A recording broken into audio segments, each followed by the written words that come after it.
இது என்னன்னு தெரியுதா? இது என்னன்னு தெரியுதா? தாய்மார்களே, இது என்னன்னு தெரியுதா? செங்கல் கல் இல்லம்மா, அரை செங்கல் கல். என்னது அரை செங்கல் கல்?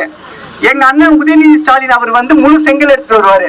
இந்த பிஜேபி காரர் என்ன பண்ணானா, ஒரு பெரிய எய்ம்ஸ் மருத்துவமனை கட்டுறேன்ட்டு ஒரே ஒரு செங்கலை வச்சுட்டு இதுதாங்க எய்ம்ஸ் மருத்துவமனைன்னு காமிச்சான். எங்க அண்ணன் என்ன பண்ணாரு, டேய் உன் பித்த நாட்டெல்லாம் விட மாட்டேன்னு சொல்லிட்டு அந்த ஒரு செங்கலை எடுத்துட்டு வந்து மக்கள்கிட்ட காமிச்சு அவங்களோட பொய் பிரச்சாரத்தை உங்ககிட்ட காமிச்சிட்டாரு. உடனே அவன் பதறி போயிட்டு, ஐயோ இன்னொரு செங்கலை வைக்கணுமே தேடி பார்க்கும்போது அரை செங்கல் தான் அவனுக்கு கிடைச்சது. அந்த அரை செங்கலை வச்சு ஏமாத்த பார்த்தேன். நான் வருவேனா? எங்க அண்ணன் உதயநிதி ஸ்டாலின் அவர் தம்பியாச்சு, அதை நான் தூக்கிட்டு வந்துட்டேன். இதை கண்டிப்பா விட்டு நான் கொடுத்துருவேன். எப்ப தெரியுமா கொடுப்பேன் அண்ணே? எப்ப கொடுப்பேன்? தாய்மார்களே, நீங்க எல்லாம் உங்களோட வேட்பாளர் துரை வைகோ அவர்களை அதிகமான ஓட்டு விகிதத்துல ஜெயிச்ச உடனே அண்ணே நானும் ஒரு நாள் பிரச்சாரம் போனேனே, நானும் வெற்றி பண்ணணும்னு பேசினேன். மக்கள் எல்லாம் அவருக்கு ஓட்டு போட்டு ஜெயிக்க வைக்கிறது உறுதி.